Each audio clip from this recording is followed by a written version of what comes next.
ये देखो, एक 2.5 साल के बच्चे का हाथ है और एक 6 साल के बच्चे का हाथ है, और इन दोनों में फर्क आपको साफ नजर आ रहा होगा। अब मेरा आपसे एक सिंपल सा क्वेश्चन है कि इन दोनों बच्चों को सेम पेंसिल पकड़ाइए और इनसे बोलिए कि लिखो। क्या ये दोनों बच्चे सेम लिख पाएंगे? ऑब्वियसली नहीं लिख पाएंगे। लेकिन भाई, रियल लाइफ में हम ऐसा ही कर रहे हैं। अपने छोटे बच्चे को कॉपी पेंसिल पकड़ा कर हम कहते हैं कि ये ए लिखो, इसको साफ लिखो, इसको सीधा लिखो, इसको लाइनों में लिखो, सुथरा लिखो। यार, वो बेचारा कैसे लिखे? और जब वो आपकी उम्मीदों पर पूरा नहीं उतरता तो उल्टा आप उसी पर गुस्सा हो जाते हैं और बोलते हैं कि तुम्हारा ध्यान नहीं है, तुम पढ़ना ही नहीं चाहते।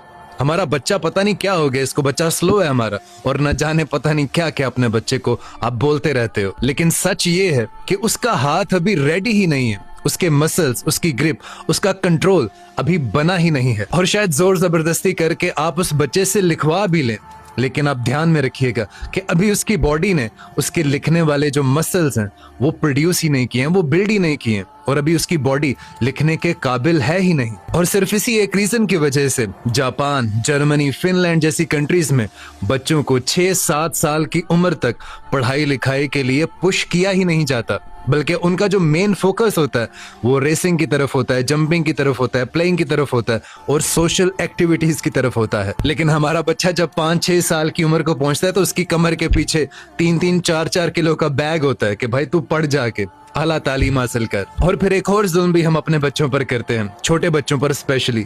जब हम उनका टिफिन तैयार करते हैं तो उनमें नगेट्स डालते हैं, चिप्स डालते हैं, चॉकलेट्स और जितना भी जंक फूड हम उन्हें दे सकते हैं उनके टिफिन में पैक करके हम उनको कहते हैं कि बेटा जब भूख लगे तो इसमें से निकाल के खा लेना। और फिर हम अपने डॉक्टर्स को कहते हैं कि बच्चा हमारा बहुत कमजोर है, बच्चा बहुत वीक लगता है हमारा। दरअसल आपका बच्चा वीक नहीं है, आप गलत टाइम पर उनसे गलत एक्टिविटी करवा रहे हो और गलत टाइम पर उनसे गलत चीजें एक्सपेक्ट कर रहे हो। इसलिए मेरी तमाम पेरेंट्स से गुजारिश है कि जब भी अपने बच्चे को स्ट्रगल करता हुआ देखो तो उसे जज मत करो, उसे कभी भी उल्टा फुल्टा कभी मत बोलो।